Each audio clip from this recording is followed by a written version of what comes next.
Welcome, everybody, to this edition of CPG Insiders. I'm your host, Mark Young, my co-host, Justin Girard. And folks, we're going to be doing something a little different today that we've been talking about. And what we're going to do is we're going to talk to a new CPG brand. We're going to talk to a young company, and we're going to listen to their challenges, see what kind of issues they have, and we're going to see what can we do to help them. How do we come up with some solutions for them? We have not talked in advance, so we don't know what all their issues are or anything of that nature. And keep in mind that sometimes you don't want to see sausage made because it won't taste as good if you see what goes into it.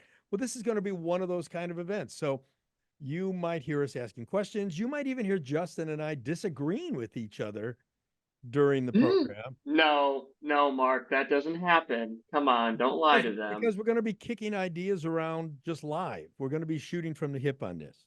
Yeah. So let's introduce who we have. So our guest today is Susie and Grant. Grant happens to be a race car driver, so he and I automatically have a compatibility thing going on here. And they have a company called Scrummy Sweets. Now, the company was founded in 2020 during the pandemic. Probably not the best time to start a company, but if you're working from home, that might make sense. My husband Grant and I were semi-retired after selling our digital marketing agency. After 20 years, we traveled and pursued more personal interests like racing cars till 2020. And then Susie, I'm assuming you are the gummy bear baker in this. You guys make gummy bears and you're the gummy bear creator, correct? Yeah, I am. All right. So I'm going to let you guys pick your story up a little bit from there. So you started this company in 2020. What happened? Tell us about the company. Fill us in here. Well, so a lot of people were baking during the pandemic, and I was making gummy bears. I have a loose connective tissue condition, so I try to get collagen in a lot of different ways, and that's one of my fun ways. And I'm also picky about ingredients. So as you can imagine, I was making a lot of gummy bears because I was trying to refine them so they were yummier. Mm-hmm. And one day, my hubby comes up behind me and he's like, "So I just want you to know that I think we should bring these to market." And I was like, "I'm sorry, what?" And he said, "Well, because they're better than all the ones that are in the market now. And by the way, one of the big companies did 50 million last year in revenue." And I was like, "Wait, what?" So I hadn't thought about it as a business. Okay. But it did become a passion. And so then we had to figure out, I mean, gummy bears are not something that anybody can make in their kitchen. And it's so cute when people are like, "Oh, do you guys make those at home?" And we're like, "Oh no, for sure. We don't. No, these are made on huge multi-million-dollar equipment and giant factories that require thousands and thousands of square feet." So we had never done packaged before of anything. So tell us what's different about Scrummy Sweets, because it's not just another gummy. This is a functional food, right? No, it's not actually. Oh, I thought you had collagen in it. I'm sorry. I thought you had collagen. Well, it's made with gelatin. So traditional gummy bears like Haribo or any of the big brands or Albanese, they are made with gelatin. And then they're also made with glucose syrup as well as sugar or high fructose corn syrup, depending on where you're buying them, right? And then they have usually flavors. Typically, the traditional brands are made with artificial flavors and colors, and they might have some natural flavors as well, and citric acid and a handful of other ingredients. So for me, I come from a non-toxic living sort of a background. So I had to create a gummy bear that, one, didn't have sugar because I don't eat sugar, and I actually monitor my blood sugar personally. So we had to come up with a product. Well, that's what I was doing in my kitchen anyway, was like a sugar-free product that was still made with gelatin and that was made with organic natural colors, organic natural flavors, because everything in my world is more like the organic end of things and the non-GMO end of things. And that was how our gummy bears came to be. So they are Made with organic natural colors that are only extracted with water and pressure and no hexane, and organic natural flavors. And then we've even replaced some traditional ingredients and had our flavors custom formulated so that they don't have certain oils in them, because you would either have an ethanol base in a flavor, or you might have an oil base. So in ours case, they have what's called MCT oil, which can have some, yeah, exactly. So it would be very keto friendly. They are ketogenic certified. Ketogenic certified. The difference, what happened, the way this kind of whole thing got started is there was a brand we used to buy that was supposedly keto, supposedly zero sugar. And they used to, on the bag, it would say 3 grams of net carbs. 4 grams. Net carbs. Yeah, you got to watch that net carbs. Yeah. So, and we were eating those, but she would experience blood sugar. She would experience a blood sugar spike reaction from them. And we were using similar ingredients that she was originally making hers in the kitchen with. And then in 2020, I was researching one of the ingredients, and I happened across an article talking about the fact that the FDA had declared that this fiber that they were using, this big brand was actually and is still using, is IMO. And were they using sugar alcohol also? No, that was their whole alcohols. shtick, is they didn't have sugar alcohols. They were using That's another way IMO. to scam around the net Yep. carb. Yeah, so they were using isomalto-oligosaccharide, IMO, which is supposedly a fiber. And then the FDA was like, no, this is not a fiber.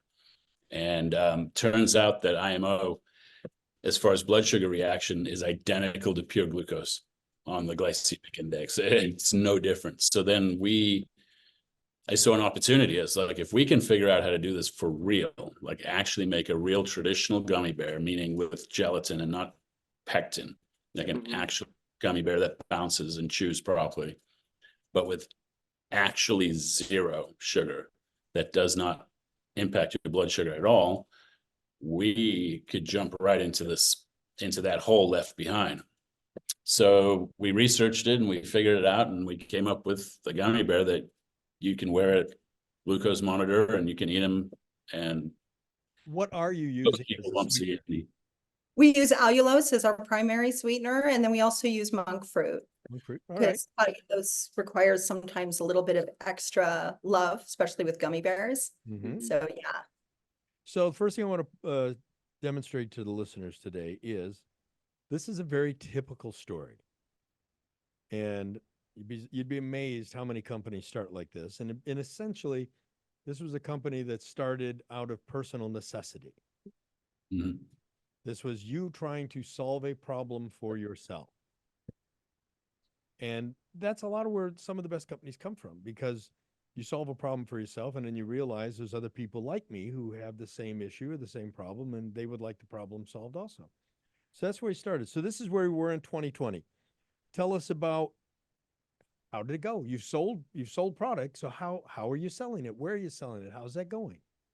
Well, technically, June 2020 was that very first conversation. It's like, hey, we should bring these to market. That we weren't officially in business. That was just the idea. It took us 13 months till we had a product on a grocery store shelf, which we thought was slow. Turns out was actually pretty quick. Pretty good. That's really fast. That's pretty good. Yeah, you should grab them so you can show it to them, even though the having it listeners. on the shelf. Now, how many stores is this product on a shelf in? So we're mostly in small gourmet stores. We actually made a conscious effort not to go into retail because okay, so let me just back up a second. So it turns out that producing gummy bears, sorry, it's making all the crinkly noises. I realized that we could show I you. was just gonna grab. But these are the gummy bears as we sell them on the shelf. And then you can see. The tearaway display tray. Yeah. Okay. So We got the blur background thing. Well, It's okay. We're still making it out. anyway. But yeah. This is audio only, right? Yeah. No, this will be on YouTube. YouTube also. Oh, okay. Oh, okay. But anyway, so making gummy bears, it was very interesting. So like with any brand, we had to find a co-manufacturer because we didn't have the capacity to make our own gummy bears. And we were running into hardcore capacity issues, even in companies, places that normally would co-manufacture gummy bears, for a couple of reasons. One, because the CBD gummies are exploding. They still are. And we're taking up most of the capacity. But the second thing is because of our formula with using allulose, most companies wouldn't touch us. So it was really hard to find a co-manufacturer that was willing to give us a chance. And so we ended up doing a trial run in May. And then in July, we did our first, 21. 21. And we did our first big gummy bear run. And the thing is because there's like so much demand, you lay out, $100,000 or $150,000, and then you're like, okay, because we're nobody. So obviously we paid up front, and then the truck arrived, and then the gummy bears came out. And that was the first time that we actually got to see what our product looked like, what it tasted like. And It's terrifying. it was pretty terrifying. So we had actually done some crowdfunding to offset the expense of the trial run, and then part of the first run. And then of course we had friends and family and things like that as far as investment money. And then obviously, like most founders, our own anything we could get our hands on, to pay. So I will share this with you, and that is decades ago. I was in your spot and borrowed all the money out of 401k and took a mortgage on our house. Mm-hmm. And mailed off all my money to a factory in China to make an item, and waited for it to get here, and then had to see if I could sell it. So I tell you that because I know how that feels. The difference is I did it with betting all my own money. You had some other investors in it, it sounds like. But I do know how it feels to do that. And it takes a lot of courage. It takes a lot of guts to step out and do something like that. So let's fast forward now. You made that big leap. Yeah. How is it going? How is business doing? It's doing good. The main thing that we've run into, so the first run, obviously you're finding out what people's taste buds are on a mass scale. In a perfect world, you'd get some funding. When I say we had backers, we did an Indiegogo campaign was what we did. So then those people bought 10 boxes of gummy bears ahead of time or whatever. It was a whole bunch of small donations, and we raised about $35,000 doing that from nothing. And it was kind of fun, and we fulfilled those, but the flavor wasn't quite what we wanted. The color didn't quite come out the way they didn't taste like my kitchen version. So, but we did sell those. And then we did another run, and the next run, which was much more colorful, but still we improved the sweetener a little bit, but still wasn't quite there. So then we ran into issues on capacity.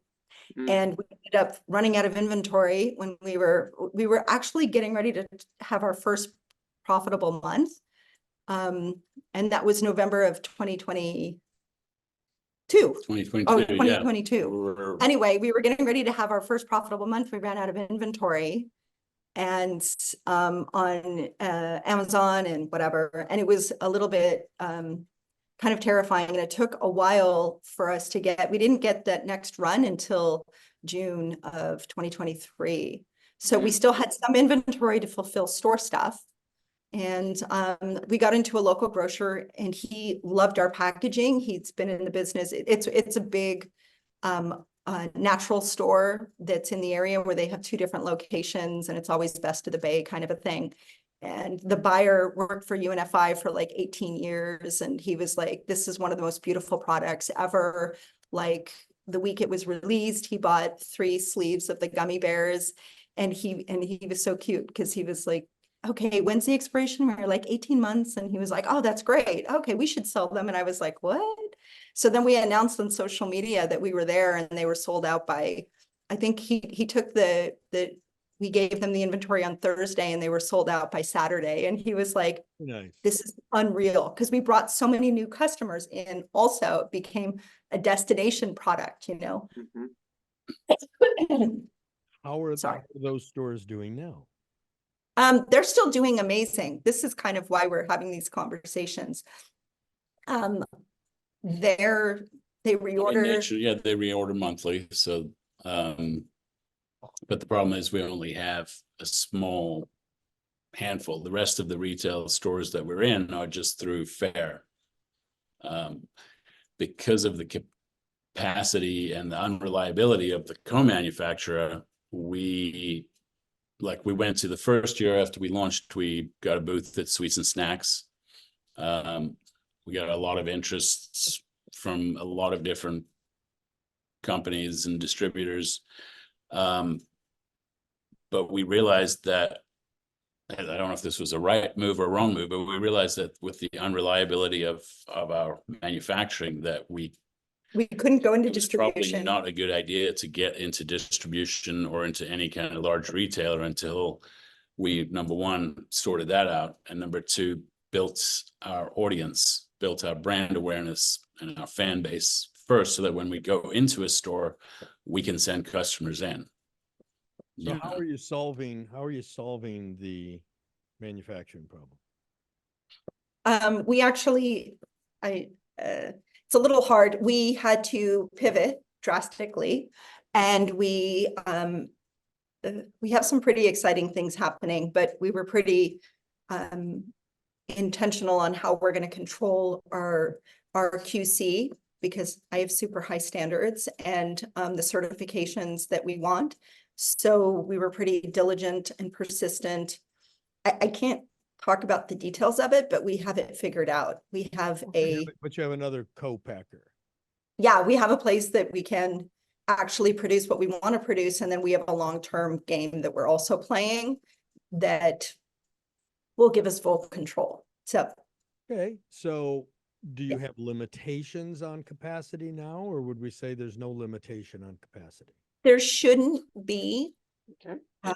The new co-man that we're planning on onboarding with has plenty of capacity available currently. So we should not have any such problems. And then by the end of 2025, we have a bigger long-term plan to completely solve that 100%. So how many Okay. stores are you in currently? Currently, we're only in about 30. Okay. Are they These are all like in a particular area of the country? They're No. scattered around, it's from, from Fair platform. So, Well, and Unify Marketplace. oh yeah, we're also on Unify Marketplace. So most, a lot of them, our predominant, probably like any, or like a lot of products, our primary markets are California, Texas, Florida, and New York. Yeah. So that's generally where a lot of the stores are. How are the sales in the 30 stores, not just the 2 that you launched in, but in the whole 30 and in your entire footprint? How are the numbers there? We don't really know. Like we haven't been focusing. I know this sounds terrible. We've been deep diving into, obviously, your podcast, and we do realize that we have not been doing this necessarily correctly, but also we were holding back for sure on getting into too many stores without getting the product better. Mhm. But every time, like the last production run we did was like almost $250,000 that we had to pay for that. And then some of it's not usable and some of it was, Sure, yeah, it's that's just not been a good. challenge. It wasn't, and Yeah. it didn't meet my standards. So we're like, that was when I was like, I don't even want to do a PR campaign with this product. I have a background in PR, and it's kind of like saying, hey, we have this brand new restaurant we just opened. We weren't able to get any fresh ingredients, but we'd love you to come down. I'm kidding. It wasn't that bad. But for me and for our standards, it wasn't optimum, right? So we've been trying to figure out and solve how to get these things done. And I think when people go into the CPG world, some products are easier to produce than others. For sure. I know that because I have friends that have other CPG brands that do really well as well.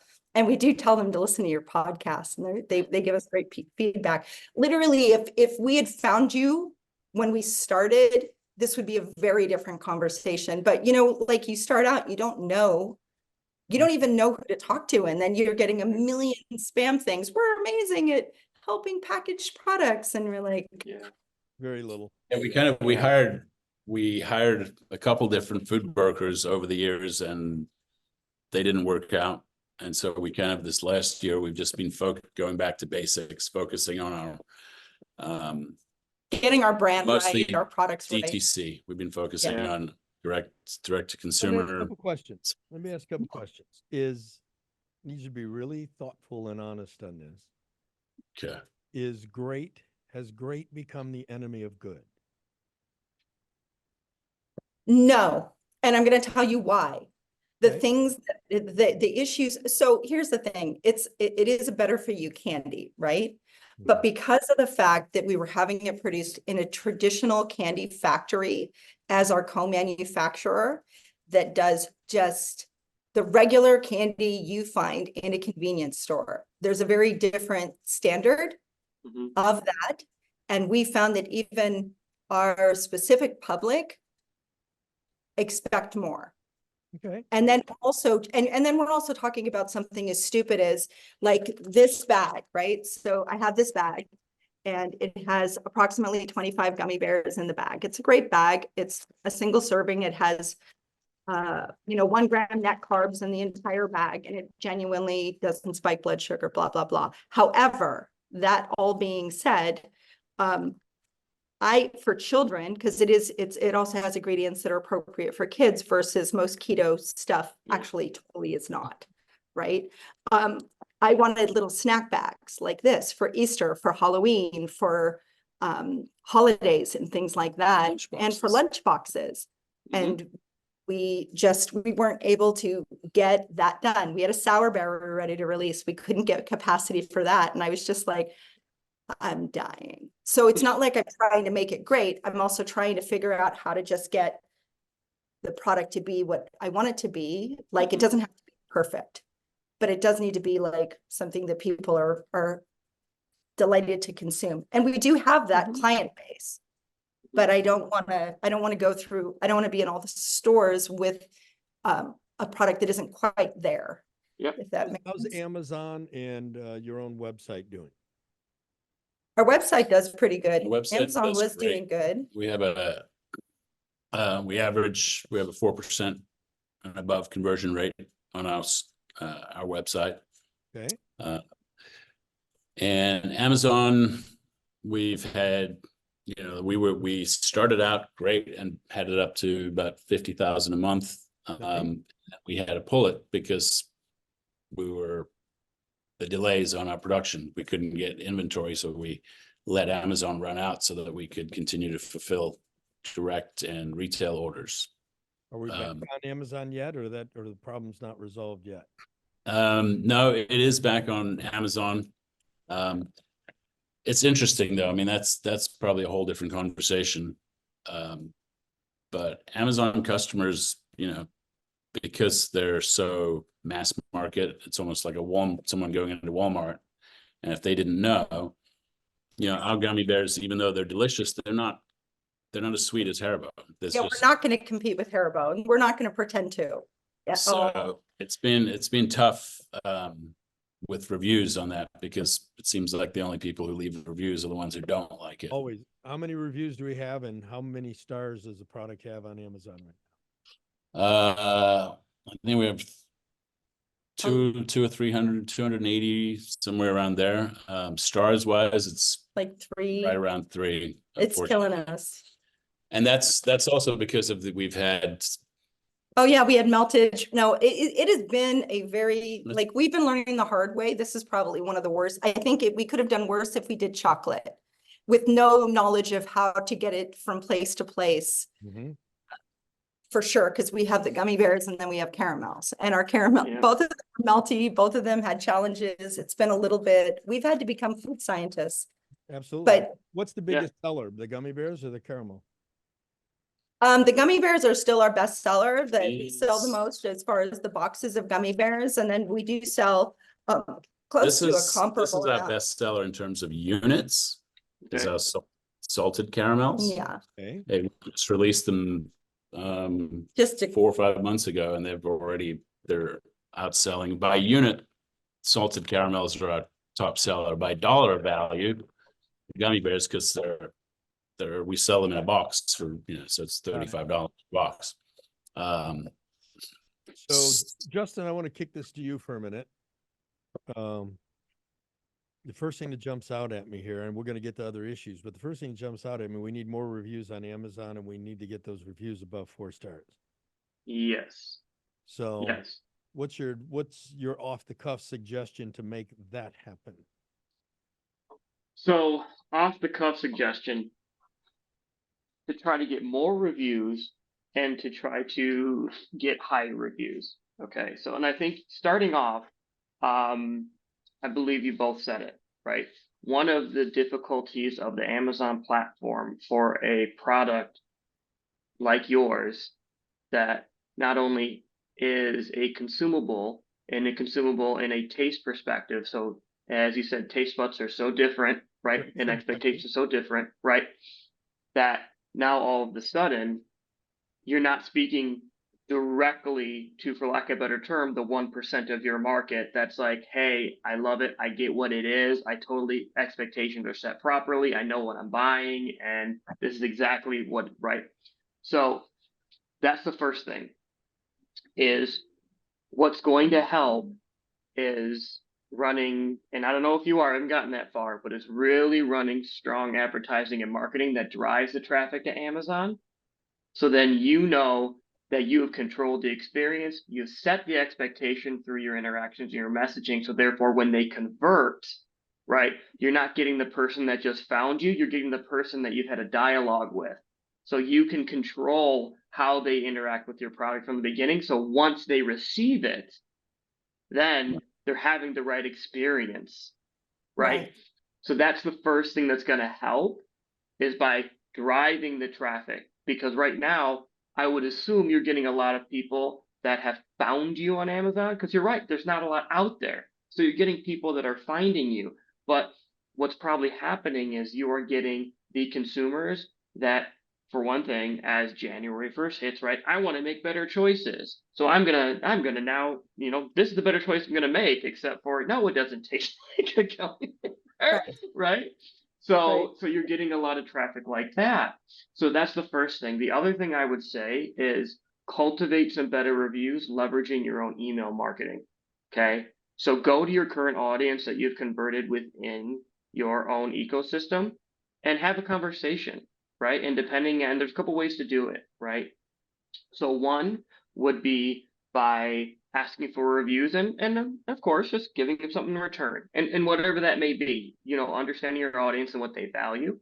The other way could be, depending on how you're running email marketing and segmentation, if you can segment your audience to know that these are what I call my VIP, right? They buy every couple months and they love us and they're telling everybody in the world about us. If you can isolate that audience, then just send an email to them and say, hey, we love you. You love us. What would really help us out?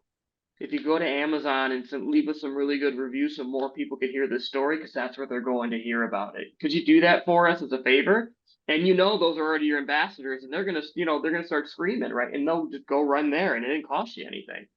So those are the two ways.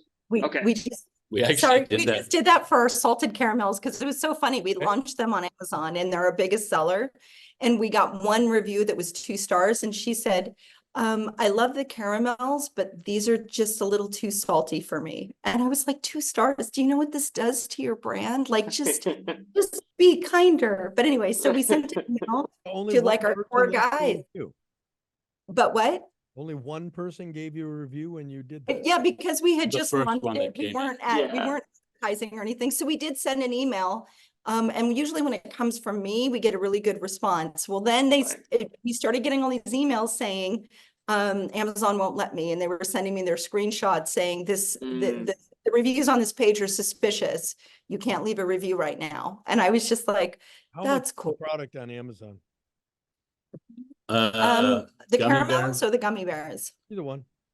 The caramels are $9.99 a Mhm. bag. The gummies are around, They're- it fluctuates, but around $35 for a box of 12 bags. Yep. So Yeah. the gummy bears are, you know, at the same price point as you'll find Smart Sweets or Joyride or any of our What's the competitive. reviews on the caramel? They're great. People like love them. You won't know the difference. Like they Right. taste. So that one has good reviews. What is that? Is that it? Is that above 4 stars? No, that was the one that only had 2 stars when we started. So we Yeah. did do that campaign. We were able to Get a up that. couple. Mhm. Yeah, for sure. Yep. Yeah. Well, So they're, and- I think they're 3.9 or 4 because we still Right. were So recovering. have you, on some of these newer products like your Scrummy Sweets, and again, I know it's a little bit of a risk. I'm sorry, on the caramels. Have you tried just leveraging the Vine program to at least get some numbers up, or are you concerned about the reviews you might get from it? I No, will be now. We should actually do that. We actually did the Vine program with the gummy bears, and we got a lot of. We actually got predominantly really good quality, Okay. you know, honest, good quality reviews. So I was planning on doing that with the caramels because we Mhm. have them as a parent-child. Window of being able to get in there, so you want to get in there pretty quick, right?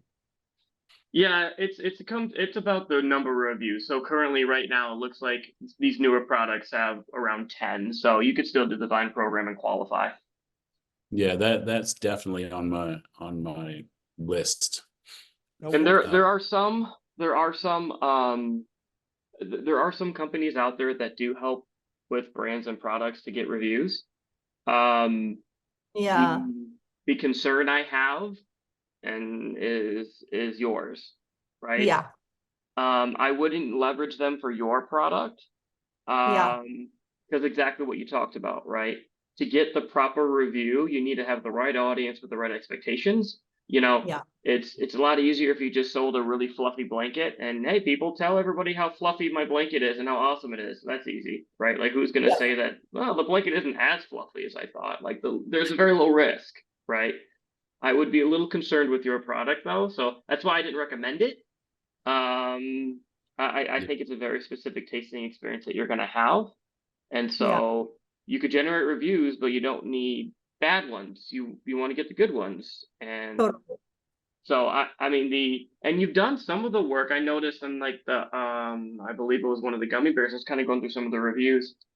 And I did see someone say, hey, I changed mine to a 3-star because customer service is amazing. They reached out to me and didn't even ask me to change my review. So, you know, I didn't exactly get it, but they're awesome people, you know, so that's another way. And you guys already know how to do that, right? Is to reach out. And the goal isn't to get better reviews. Of course, the goal is to take care of the people and make sure they have a great experience with you and your brand. But that's going to be the result, right? If you create the value, you can change some of that experience. What kind of marketing are we doing for the brand so far? Other than Social media marketing. Predominantly social media, and then just our, talking all organic social media, paid social media. What are we doing? both. Okay. Yeah. Yeah, we run. I mean, most of our sales come from Facebook and Instagram ads, and then our social media campaigns, and of course our customer newsletters and so forth, email campaigns to our customers. And on the Facebook and the Instagram that you're doing, are you breaking even or better on your ad spends versus your sales? Yes, we're usually between 2 and 3 ROAS. Okay. And your cost of goods has you in a spot where you can survive with that. Yeah, I mean, obviously, I would love it if it was closer to 5 or 7. It won't. That'd be amazing. But at 3, for us, our threshold is as long as it's close to 3, I'm happy. Okay. And how big are you ramping that up to? How aggressive are you getting there? Okay, so hold on a second. So I just want to say something. I feel very strongly, especially even after listening to some of your most recent podcasts. I don't think that just straight up regular marketing in and of itself via social media is the best option. Like, I feel that as a CPG brand that is now has a product that I'm more comfortable with from a marketing standpoint. There were things that we needed to fine tune after getting through the last summer, especially with the caramels, right? So like kind of getting to a place where I can confidently send a sample pack or send out goods, and we have our Scrummy guarantee where we 100% guarantee all of our products, and we totally stand by that. And no, taste is subjective, and we appreciate people taking a chance on us, you know. And we make it not difficult for them to do that. We don't like make them jump through 1,000 hoops. We want their feedback because we're still a newer company, and our caramels are pretty amazing. Genuinely, the flavors, most people say they taste just like a real caramel. They don't stick in your teeth, and they don't have the effects that sugar alcohol caramels do, and they don't have the dental impact, right? So I think the packaging is pretty good, and we do some trade shows and samples. Those are great when we do keto shows. That's a totally different ball game. Like, that's when we're in front of the right audience and they're obsessed and they're like, Right. these are amazing. This is the best product that I've had. Like, we sold out every little thing that we brought to KetoCon last year. And we sold it out the first day that they opened.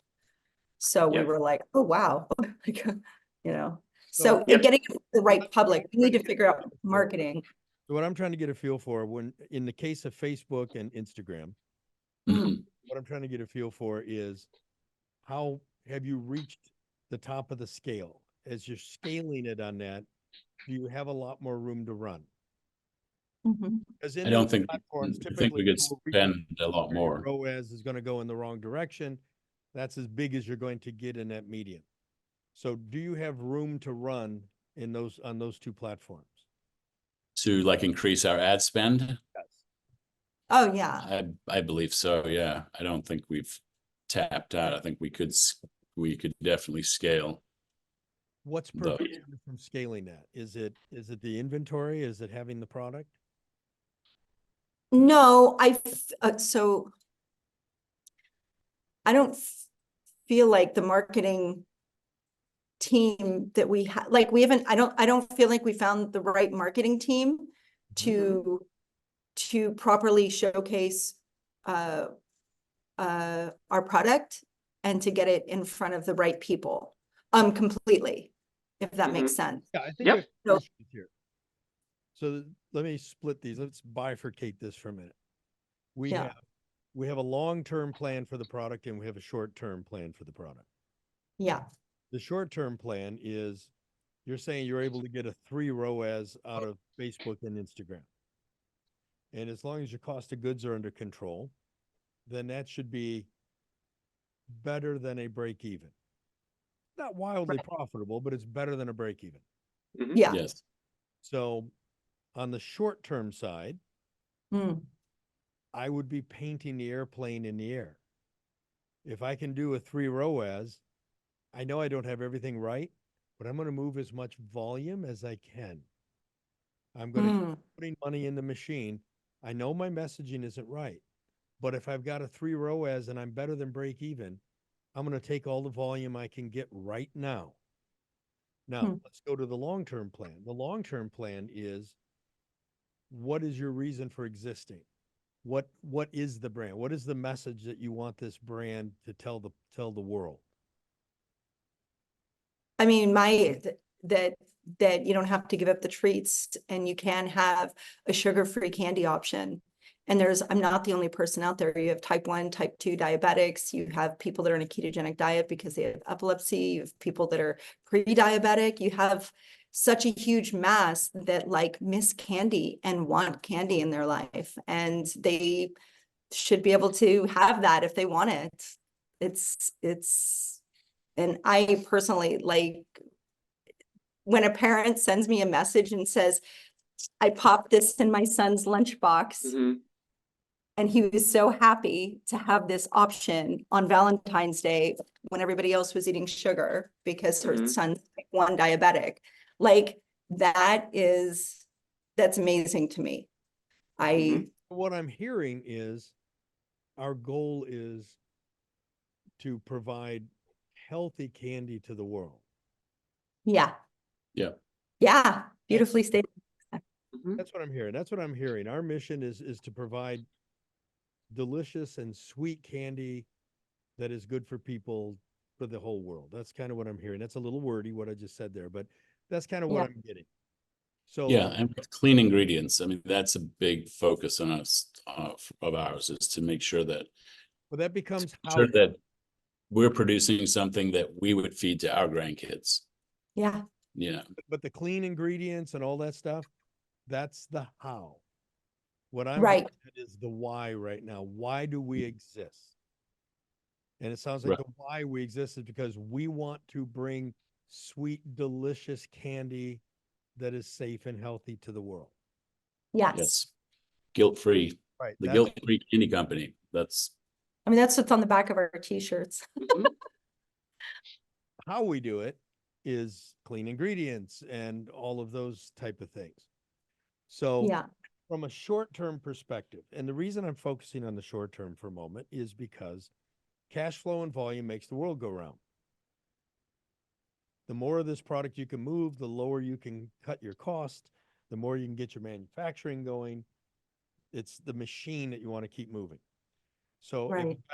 if I got a 3.0 ROAS or anywhere near that, personally, I'm going to put every penny I can get my hand back into that machine, and I'm going to sell every last bag of product I can sell tomorrow.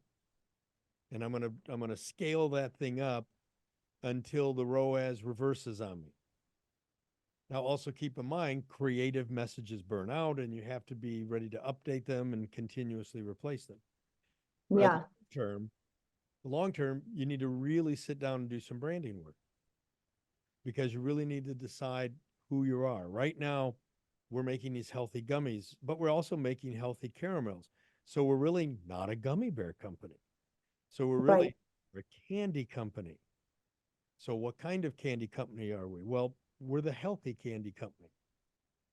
But when I'm going to use, what is it, Coke, that their Coke's reason for being is they want to refresh the world. Is that? Mhm. Yep. So that's it. What's our reason for existing? Yeah. Because that's going to drive all of our messaging in the future. What we need to do is we need to get, in the long term, we need to have consumers that will create an ethos with you. And that ethos is simply, I get these guys and they get me. Right. They're like me. We're part of the same tribe. Yeah. And I trust them. And because that takes you past somebody who buys the product and starts to create people who buy the product who are brand evangelists. Mm. Because now you have people that are out talking about the product. You have people that are taking it to work and letting other people try it. And Yeah. that happens when we can get that brand ethos with people. What do you think are your biggest challenges right now? So let me hit you with a question. I'm gonna hit you both with a question right now. 3 years from today, Mm. all four of us get back together. Mm. And we're right back here in this very same place on this very same Zoom meeting. Yeah. And what you are telling me right now Mm-hmm. is what happened over the past 3 years. Now, what happened over the past 3 years was your perfect scenario. It was exactly what you wanted. So looking back over those past 3 years, tell me what happened. You want to go? Or should I? Oh boy. I mean, Maybe hers is different than mine, but Mm. Well, we I mean, both to be when, on the same page. for me, I think it would be obviously to continue driving revenue through the way we're doing it now. But but also figuring out a way to really grow our wholesale business. And ideally find a path into smaller local or regional chains where we can, get 50 stores or 100 stores and start producing, getting. So I'm- 3 years I'm- from today, right. 3 years from today, when we're having this call, And then, Mhm. of course, I would have launched Wait, that. let him talk. Oh, Wait, sorry. let him how say. many stores No. is the product in? You what? Wait, what? How many, 3 years from today, Yeah. how many stores carry your product in America? I mean, I don't Thousands. think in terms of stores it like that. I think in terms of chains that but that we're in multiple chains, that we're accessible from anywhere in the US. So like when I have a customer who obsesses over our gummy bears, but they go into Walmart and they buy Lily's because we're not on the shelf. I would like to be on the shelf so that our customers can get our products when they're doing their regular shopping at any given time, whether So somebody's 3 years trying you us for want the to be first on time. all the major shelves. Yes, 100%. Okay, that's what I was trying to get to. So in Yes. Yeah, 3 years, absolutely. be in Walmart, Target, CVS, Yeah. Walgreens, Kroger, Albertsons, Publix, Meyer, Sprout. GB, Yeah. Sprout, so on and so forth. So we want to be in all those Absolutely. stores in 3 years. Yeah. So how many dollars in retail sales do you envision that event generates? We would like to be, our goal is 300 million a year. But that's not, okay, so you're missing one Yeah. key piece. But on year 3 though, this is our third Yeah. year. 3 years from now, Oh, 3-year, Yes, 3 years, honey. 3 60, years. 60, 50, 60 million. okay? Yeah. So how many SKUs will we have in 3 years? So in 3 years, we will have No. probably 8 that are in the gummy world. Okay. Well, no, we'll have about 6 different lines, but each will have Yeah. different SKUs. So probably 18 SKUs. Like, for example, these will come in at 12 and also a 6, and also the snack size packs. So each line will have its own. And we want to do, 3 or 4 and we'll have SKUs. seasonal snack packs too, obviously, that are branded for those opportunities. But as well. probably 20 SKUs. And sour bears and a Swedish fish. Yeah. It's like we have so much stuff in R&D that we're like not like this is touchy because you have us like we're on the air. We're just the 4 of us talking. That's it. Yeah, it's the 4 So- of us. Let me make some observations if I can. Okay. Okay. I want you to learn to think in 10-year windows and then to also think in quarters and in 3-year windows. So we want to think 3 months, 3 years, 10 years. Yeah. And the reason is because people have a tendency to grossly overestimate what they can do in a month or a year, but they tend to grossly underestimate what they can do in 10 years. Yeah. I So can see. we're looking at 3 years. We're talking every chain. We've got 18 lines of product. We're doing $60 million in business. I'm going to tell you right now, if that's the goal, that goal probably means that you have access to probably somewhere around $5 to $10 million in cash in your pocket now Mhm. to be able to make that happen. Not in our pocket now, but we can But we do. get to it. Yeah, we're Okay. just gonna Mhm. keep. Yeah. But you could get access to that. Okay. Yeah. Good. Oh, it's going to take that kind of money. Yeah. When we're talking 60 million in sales at retail, that's 40 million wholesale. At 40 million wholesale and a brand that's growing that fast, we're spending 4 million, 6 million in advertising and marketing. That's where our budget is for our ads and marketing. That's on an annual basis. Yeah. But here's the concern I have. That's trade. You're falling into a trap that almost everyone in your category falls into. Too many SKUs. Too many SKUs. Too many SKUs. Because you have the ability to make more SKUs. And this is exciting to make more SKUs. And I can take this and I can make this taste great. And I can make that taste great. The problem is you need a champion. You need an anchor product. You need one SKU that is a hit. Because when you go to Walmart and CVS and Walgreens and Targets and Kroger and all those places, they're not going to let you bring in 18 SKUs. They're going to let you bring in one if you're lucky. We might, in an exceptional case, might even get two. Yeah. But that would be an exception. So we're going to need one. Now, here's the risk you have. Right now, we have gummy bears and we have caramels. Let's say that you decided we're going to go see all the big retailers. The challenge you have is the buyer at Walmart, she really likes salted caramel. So she's going to say yes to that. But the buyer over at Target really likes gummy bears. Because buyers are humans also, and they make decisions for human reason, not just for balance sheet reasons. So now you have strawberry gummies at H-E-B, and you've got an assortment of gummies at Target, and you have salted caramels over at Walmart, and you have chocolates over at Meijer.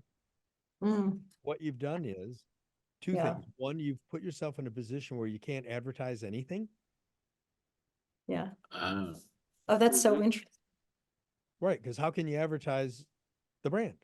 You can't. Right, I can't drive people into the store because they're going to go to the wrong store for the wrong product, and then they're going to be bummed. Exactly.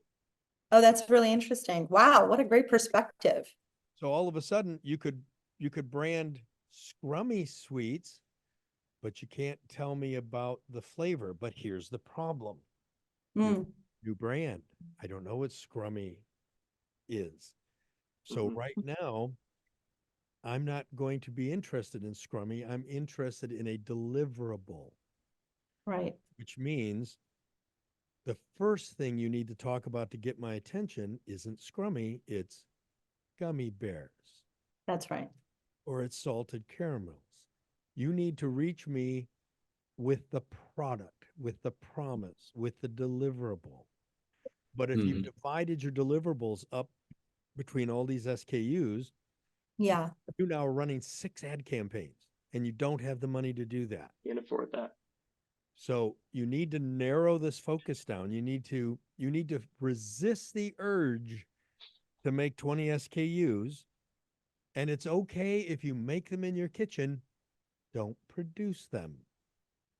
You need to put all your energy behind one, and I'll even say the maximum of 2 SKUs, but I would prefer one.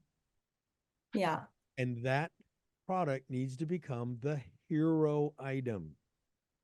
Okay. All my effort needs to be behind. I need to be betting on one horse because I don't have the money to bet on 10. So I need to have this one horse. I need to make sure that I pick the greatest horse in the barn and I put everything into that horse because I don't have the money. So, and no one is going to say yes to more than one SKU. Yes. But what if sour and regular gummy bears? Come on. Maybe. Those I said maybe 2 SKUs, but we're still talking gummy bears. Okay. I mean, gummy bears are my jam. That's like, that's But literally still selling gummy bears. Right. Caramels, salted caramel is a whole nother business. Yeah. It is a distraction consumer. from gummy bears. Yes. I agree. Now, by the way, you can put this stuff on Amazon. If you want to put it on Amazon, Absolutely. put this stuff on your website. But when we're talking about brick and mortar, we need one hero SKU that we're going all in on one SKU. Now, we have sweet and sour. Yeah, that's fine. It's still the same product. Yeah, it's selling gummy bears. Strawberry and lemon drop, it's still the same product. Right. Right. You don't need to tell me you have strawberry. You need to convince me you've got the best, healthiest gummy bears. So if I can get Walmart to bring in 2 flavors, great. But it's gummy bears, gummy bears, Mhm. gummy bears, gummy bears. Right. Now that needs to become a hero. Now here's the other risk in having, let's say you say, well, we could do 5 flavors of gummy bears. Nope. 5 flavors of gummy bears will sink you. Mhm. Here's why. When you go on the shelf in retail, you have an extremely short window to prove you're successful. I see. So let's use Walmart as an example.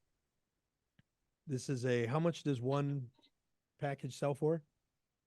They retail for, it's like $3.79, $3.29, Okay. some, yeah, So let's call it $4.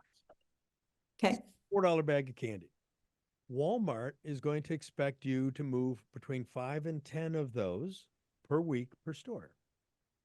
5 and 10 bags, 5 Yep. to 10 of those individual $4. bags. Yes. Yep. So now you Doesn't think, sound like that much. yes, I said, about Everybody say. says that. I'm going to sell 5 of these a week. That's a piece of cake. Right. Everybody says that. Walmart, a Walmart Supercenter No problem. has 148,000 SKUs in it. Right. You are not just competing with the gummy bear. You're competing with a television. You're competing with a bowling ball. You're competing with shampoo. You're competing with a stalk of celery. There's 148,000 different items in that store. Yeah. You have been to a Walmart. Sure. Have you ever examined all 148,000 items? No, Yeah. no. There is the problem. Selling 5 pieces of an unknown product in a Walmart store is a feat of great strength. Yeah. Because I didn't go to Walmart to find you. Mm-mm. I don't Right. know you exist. So I'm Right. buying some candy, and here's the brand I recognize. I like caramels. There's Werther's. Done. Why? Because That, I know what I'm getting. right. Right. It's the Right. reason. Yeah. It's the reason why you pull off the interstate on vacation and stop at a McDonald's instead of a local diner, because I know McDonald's is going to deliver me the very same bad food in Georgia as they're going to deliver me in Florida, Right. Sure. versus the fear of the unknown. When we deal with human behavior, the number one fear in humans is the fear of the unknown. It's the fear of change. So that's why the franchise on the interstate works so well, because it's the devil I know versus the devil I don't know. So when I go to Walmart, Werther's is the devil I know. Even though you may be better, they're the devil I know. And I don't want to waste my money. I don't want to get this home and find out I'm disappointed. So Right. to drive that traffic is going to take a lot of marketing. Right. You can't afford to try to market caramels, and you can't try to afford to sell the gummy bears. But here's the other reason why I'm telling you, you can't even agree to more of the 2 SKUs, even if Walmart wanted you to. And here's why. Oftentimes we have a company and they'll come out with, we'll call it a mouthwash. And you have a Okay. mouthwash, and the mouthwash is doing great. They're killing it. And now they go and they say, Walmart, we just invented new refreshing wintergreen. Okay. So now they Okay. experiment. Now we have wintergreen. And guess what happened to the brand? They just took their winning SKU and they created 2 bad ones. Right. Because they didn't double their volume, they split their consumer base. Mhm. Right.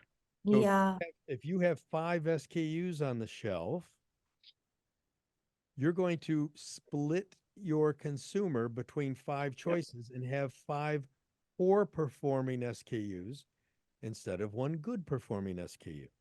Mm. Here's the other reason. The other reason is because selection causes paralysis. So Yeah. when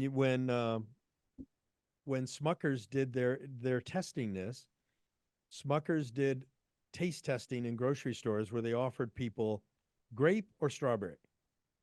And they had crackers, and you put some grape on a cracker, and you put some strawberry on a cracker, and 50% of people bought a jar of product.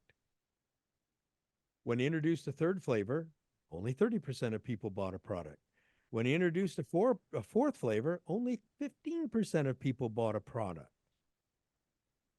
Because Wow. what happens is selection doesn't drive volume, selection drives paralysis. Mhm. Because, oh God, now I don't know which one to get. That's so accurate. And I'm just Mhm. realizing as you're telling us this, that's what happened at our local store. Is they were carrying all four Yep. of these. And then the last 2 months ago, when they reordered, he only reordered the classic and the salted. Right. And I was Oh, he has offended. two SKUs that are working. Those Yeah, are the two SKUs that he can't keep in stock. And the Yep. other two, Eh, So I mean, yeah. okay, resist that makes the total urge. sense. yes, Resist the urge. Sit on your hands if you have to, right. but stop But now producing more that wouldn't be necessarily the case for fruity and sour, because those are two distinct They're still gummy bears. markets. Like, Potentially, right? So here's the concern. Here's the concern. Again, you've got to, if you would have to know your audience so well to understand that the sour is this consumer and the regular is this consumer, Right, that right? it's Again, just like Mark's talking about, are they two different consumers? So I know that I've got two winning SKUs, or am I going to do what he talked about? If you do not know that, you're taking a risk, right? So don't do that. But, and what's more powerful is when you go into that retailer meeting and you say, here's my hero, right? This is the one that's winning. By the way, I've got all kinds of stuff waiting in the background as soon as this wins for you. So buyer, just know we're not a one-trick pony. I've got all kinds of great stuff, and I can make you a lot more money as soon as this one goes over the finish line. That will help your case with the buyer, because now they know, okay, so I'm talking to a brand and a line, not just a product. Right, because Okay. ultimately retailers don't want to do business with single SKU companies No, it's too much work. because it takes just as much effort to manage a one SKU brand as it does to manage practically 100 SKU brand. Exactly. So you need to get in the door because I'm going to bring you something that you don't have. Now, let me tell you the other thing we have to do. We have to go in there and we have to convince that buyer that we're going to bring new money to that store. So if we go in there and convince him, we're going to get half of the people to buy Werther's to buy us. I'm the buyer. I'm going to say, no, thank you. Right. Because now you're telling me I have to use 2 shelf spaces to do what I'm currently doing with 1. Right. Now, if your product's $1 more than them, and you can tell me we can get $3 Werther buyers to buy $4 Scrummies, now I'm interested because now I can make 25% more. Or if you can tell me people are going to buy it more often, but you need to prove that. Or if you can tell me we're going to bring people to the aisle who currently don't buy candy. Now that's a really interesting story Mhm. because Yeah. now I can say, hey, I'm going to bring you people who can't buy candy. But I have another warning, and that is diabetic foods and products don't do well. really? So I will give Mhm. you a piece of homework to do. Go to your local grocery store, and there will be a diabetic set in the store. Mm-hmm. Run your finger across all the tops of all the products there and find out how many of them are layered in dust. Really? I think I you mean, will. that doesn't surprise me for a couple of reasons. Like even when we first started, I remember we were talking to a friend of ours, and he's like an investment type guy, but his wife is diabetic. I actually didn't know this. So we're in her house and in her kitchen. This is the beginning of our journey. And we told her about our gummy bears and this and that they're diabetic friendly. And she's like, yeah, all the brands say that and it's BS. And I was like, oh, wow. And she wears a CGM, obviously, and whatnot. And I was like, okay, I mean, I've researched our ingredients so intensely. Will you try them and give me your honest feedback? And she was like, okay. And I had to really encourage her that I had done the research, because this is one of the most betrayed industries. And there's a reason they don't buy the product, because either it has maltitol, which is 100% not diabetic friendly, and it'll give them catastrophic digestive issues, sure, or they do spike their blood sugar. And it's one of these There's a arenas third leg that, on that stool. And the third leg on that stool is they don't taste like the real thing. oh no, Right. they mostly taste disgusting, or the texture is terrible. So Yeah, let me you're right. give you the behavior of the typical diabetic. So we're talking about type 2 diabetes, not type 1. Yeah, The average type 2 diabetic will carry an insulin pen with them and give themselves additional insulin while eating cheesecake at a restaurant. yeah, Right. The reason is because this is one of the big reasons with type 2 diabetes. For the majority of people with type 2 diabetes, they broke themselves. right. I have this because I created this, and I don't want to break myself, and I don't want to be treated like I'm broken. Mm, So this is why they don't like shopping in the diabetic set, because that's me accepting the fact that I broke me. right. So it's a mental block of, I'm not one of those. Yes, Oh, I am, but I'm not one of those. So yeah, they will try to find things that they can have. They will cheat on it. yeah, Where I'm going with this is, and we have to do some real research to work on this, but this is all shooting from the hip, as we said at the beginning. yeah, I would be less about being diabetic friendly or being diabetic product, yeah, and I would be far more about being the clean, pure, healthy candy mm, with zero sugar and zero chemicals, zero dyes, and whatever we can say. Right. Because the diabetic will figure that out Mhm. yeah, without making you think I made this for you, broken person. Right. right. I For didn't sure. want you to be a broken person because it's the disease you did to yourself. Right. Mhm. So there's a huge That's a really good point. I could see that. Well, and I was, that's exactly what we were talking about earlier, right? And you mentioned it in the beginning, way in the beginning, is a lot of the journey that you're gonna want to also ensue. And Mark talked about this when he said, really understand who you are, but actually understand who your target is too. Really understand that audience, right? Understand who they are, how they think, how they feel, how they approach the world, so that you can communicate with them even above and beyond the foundational benefits of your product, right? Because you want to speak, it's not about hey, we made this great candy and it does taste good and it has no sugar in it. Okay, so what, right? What that is, that's the vehicle to achieve a goal, right? Your product is the vehicle to happiness. So now you have to be able to speak to individuals to whatever that happiness is. But you have to understand them in order to be able to say, this is how Scrummy gets you there, because I Right. know you. And it might even be closer to what he just said, which when we talk about why your reason for being is, and maybe your reason for being is to make the world happy with healthy candy. Right, Because that's a even a bigger, it's a bigger right. message. Yeah, if you're here to create joy, and how we do it is we make healthy treats, and here are the treats that we create, right? yeah, So here's what I would do, just to wrap up, because we've been at this for an hour. And here's what I'm seeing right now. We need to fix Amazon.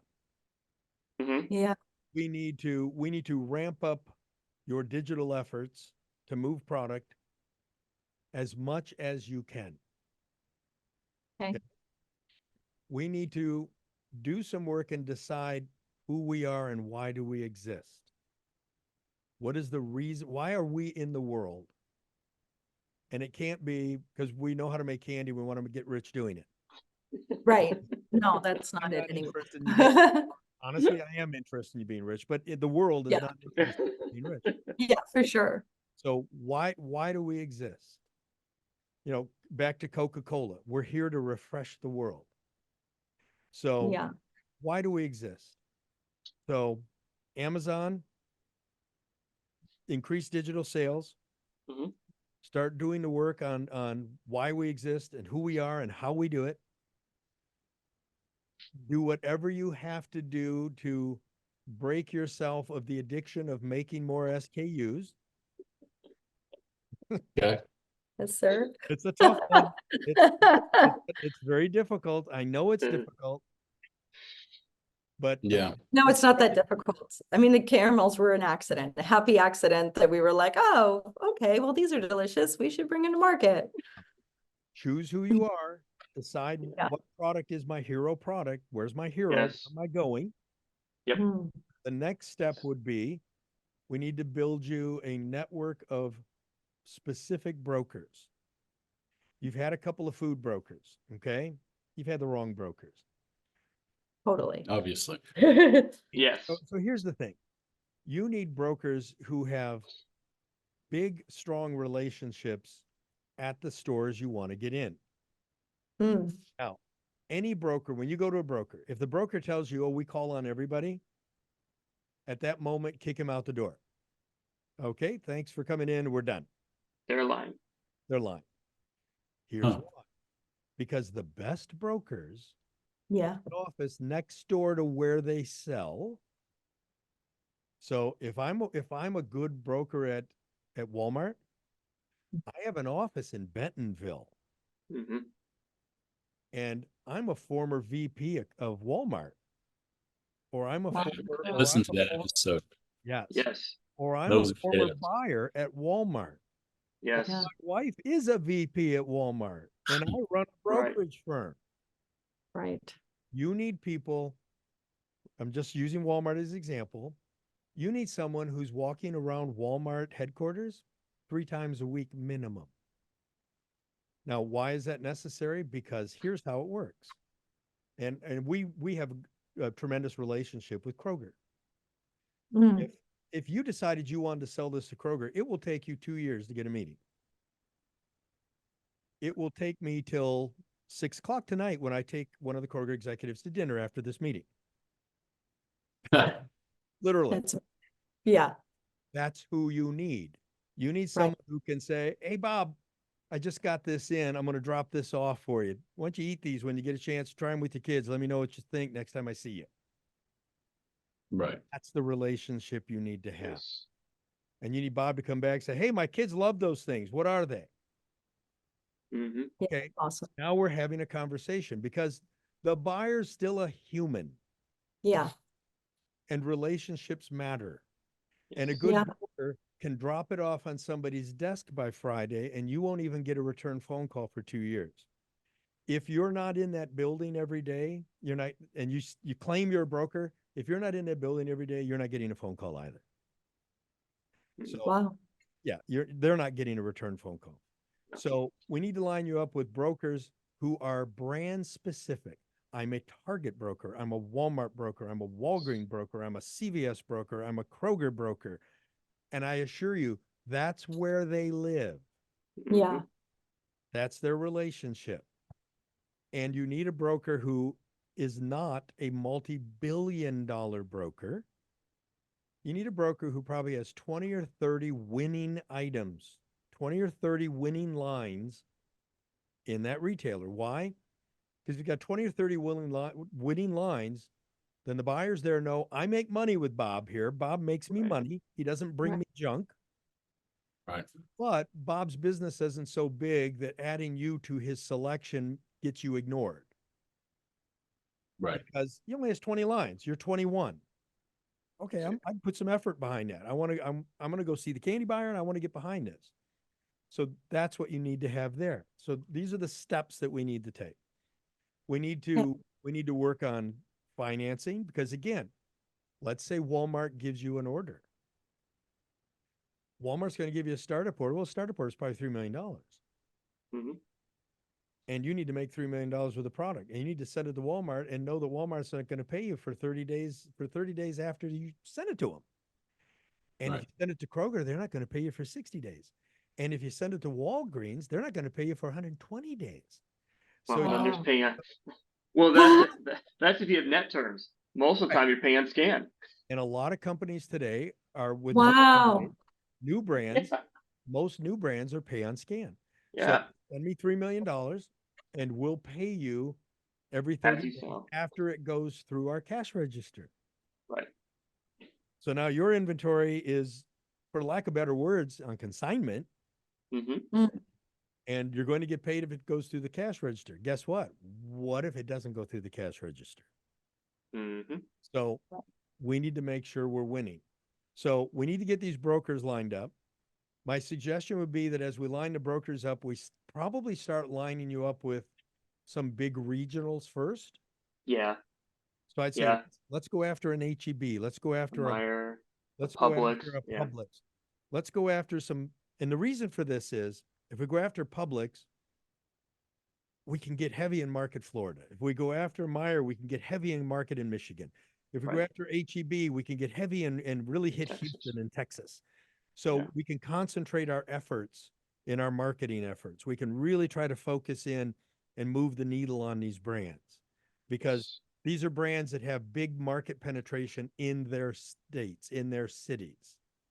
So like Yeah. you go to Meyer here in Michigan, Meyer's got a 25% market share. So I mean, Yeah. it's a great market share. Meyer is the reason Walmart isn't bigger in Michigan. Right. Because Meyer, if you've never been in a Meyer store is a Walmart superstore with clean floors and better lighting. Yes. That's amazing. I mean, we've been in HEB and some of the other, I mean, we've done a lot of travel, but not so much up there. That's interesting. Yeah, I mean, we're Meyer's public shoppers ourselves. Yeah, That we was love actually Oh, there you one of go. our goals is to They're get on my dream list. As silly Mm-hmm. as that. Florida. Are you in Florida? Yeah. Yeah, Whereabouts in Florida are you? Tampa Bay. Yeah. Tampa Bay. I live there too. Wow. I have a home on Clearwater Beach. That's amazing. Oh, really? We can see Clearwater Beach From our house. from our house. We're across the I'm coast. the on the other third side. building north of Pier 60. Third building north of, oh, there we go. That's amazing. Okay, north. So Right. it's that way. Right before the Sand Pearl. You're just out of our eye line. I am the building next to Sampro. Yes. That's There's two big towers fantastic. right next to Sampro. I'm the tower right next to Sampro. But That's that's your amazing. like your second home or vacation home. That's number 2. Yeah. Okay, cool. Trinidad, Michigan, right? And Michigan, and Yeah. there's another one in another place in Florida. And so That's nice. at any rate, I know the area you're in. Publix owns the area. Yeah, Publix dominates that area. So of course. we want to be in Publix. Of course we want to be in Publix. Is it easy to get in Publix? No, it is not easy to get in Publix. I've heard that. So these are the things that we need to do. And what we need to do here is we need to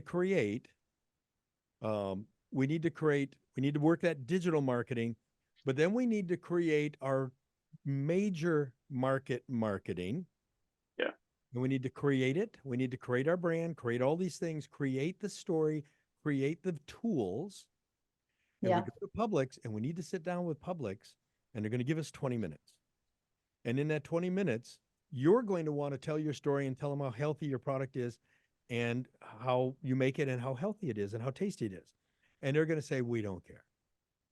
No, I just listened to your ECRM episode literally yesterday, and I was like, oh, wow. They're going to say, take 5 minutes of this 20 minutes, take 5 minutes to tell me who you are and how delicious this is and how good this is for me. The Yeah. other 15 minutes needs to be spent telling me how you're going to make me money and how you're going to bring new people in my store to get me that money. Right. So how we're going to make money, we got to figure that out. Are we a trade up? Are we a category expander? We Right. got to figure that out. How are we going to bring people in your store? Publix buyer, here's my marketing plan. I've got this radio commercial. I have this TV commercial. I'm going to be running this TV commercial all through Florida. I'm going to be running on these kids channels. I'm going to be running on these parents channels. This is what I'm going to be doing, Publix. And you can't walk in and say, I'm going to have an ad campaign if you say yes, because they will immediately say, no, we're not going to bring you in. Right. You need to go in and say, this is what I'm doing. And this is what I'm doing, whether you bring me in or not. Mhm. Are we really going to do that? No. but we're really going to tell them this is what we're doing. And let's say that they replan their shelf in March. Well, this is our ad campaign that starts in April. Why? Because buyers also are affected by FOMO, fear of missing out. Yeah. So if you bring me in and you say, I'm launching this campaign in April, and I look at it, I'm like, oh, this is a damn good ad campaign these people are going to run. Yeah. You know, I'd like to get in on this. I'd like to have a piece of this. So the last thing I'm going to leave you with, when you're dealing with a buyer, and you probably heard me say this, it's easier for the buyer to say no than it is to say yes. Because I don't get fired for no. I get fired for yeses. Yeses. Yeah. So when I say no, I kept Werther's. We know it sells. It's good. I got it. I got some Nestle candy bars. I got some stuff from Mars. I know what I'm going to make next year. When I say yes to you, I have to throw someone else off, which means if your product doesn't make more money than what I threw off, I have a vice president that's giving me a review saying you went backward. Why did you get rid of this SKU that did $1 million in 24 and replace it with this $500,000 SKU in 25?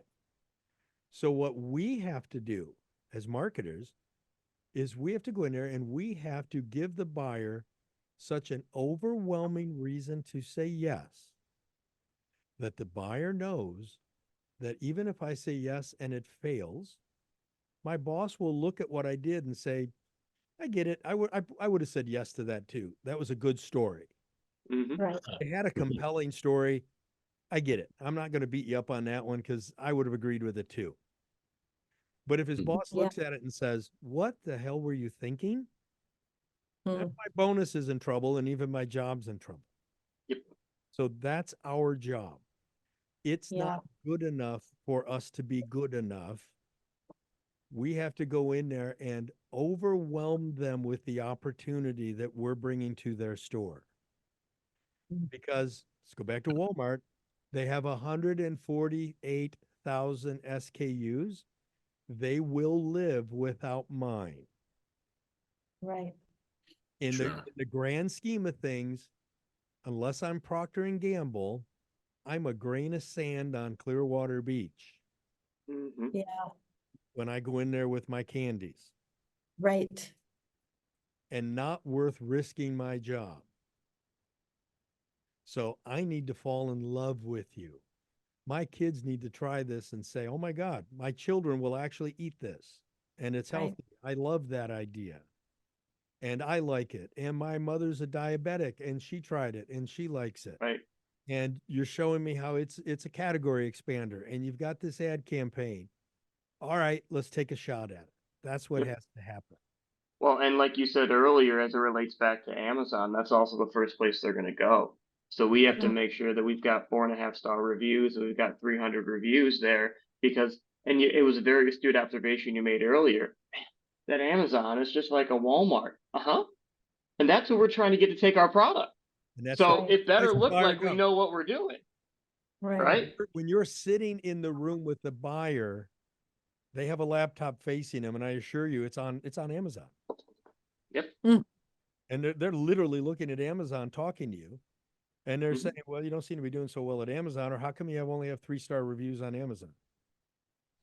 Right. So we need to answer all the questions that they're going to ask us first. So that when we walk in, we already have everything answered and we know what we're doing. Now here's the other reason I'm telling you this. And that is, in our world, we have something which are called Nielsen scan datas and IRI reports.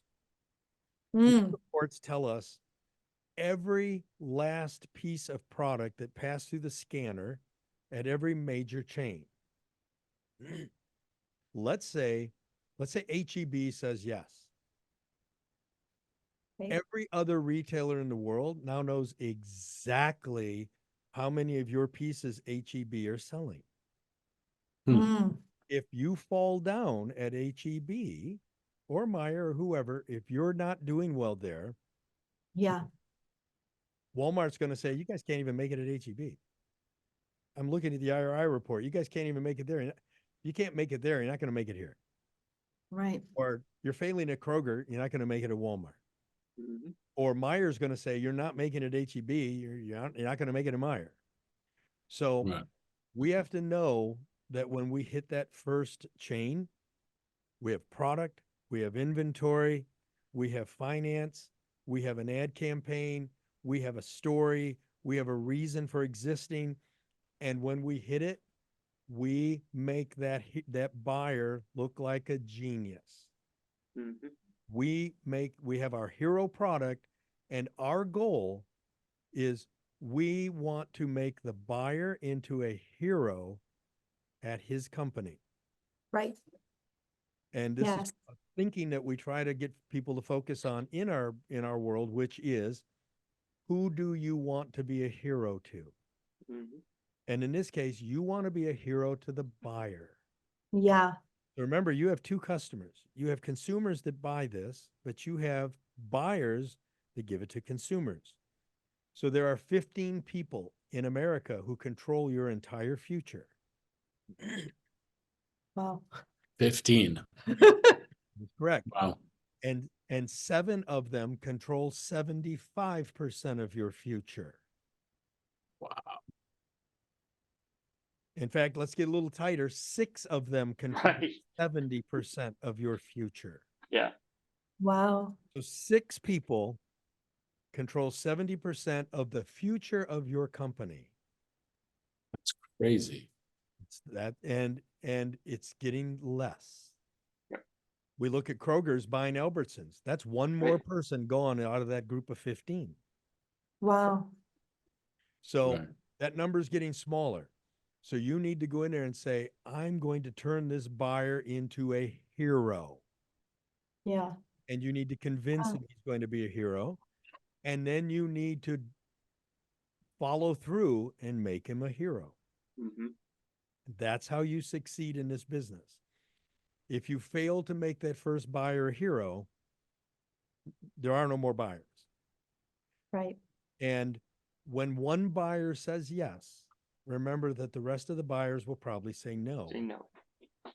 Because, oh, Kroger said yes? Then the Walmart buyer is going to say, I'll wait and see how Kroger does. Oh, yeah, of course. Because That makes I can see Kroger's data. So Yeah. give me a call in 6 months. Let me know how you're doing at Kroger. And then the Walmart will say, let's look at your Kroger numbers. What are you doing? You're not Right. doing well at Kroger. No, that's not going to work for me right now. Talk to me again next year. Maybe we'll talk next year. I mean, that's literally, that's how fast That's how it goes. that conversation goes. So one account's going to say yes. We go in on that account. And when we go in on that account, we are not going in to make money. We're Ooh. going in to be a proof of concept. Yes. Our goal is, if we can break even, we're winning. Because we're going to take every penny that we have that comes out of that account and we're going to push it back into that account. Because when we succeed in that account, the other doors open. Yes. Yeah.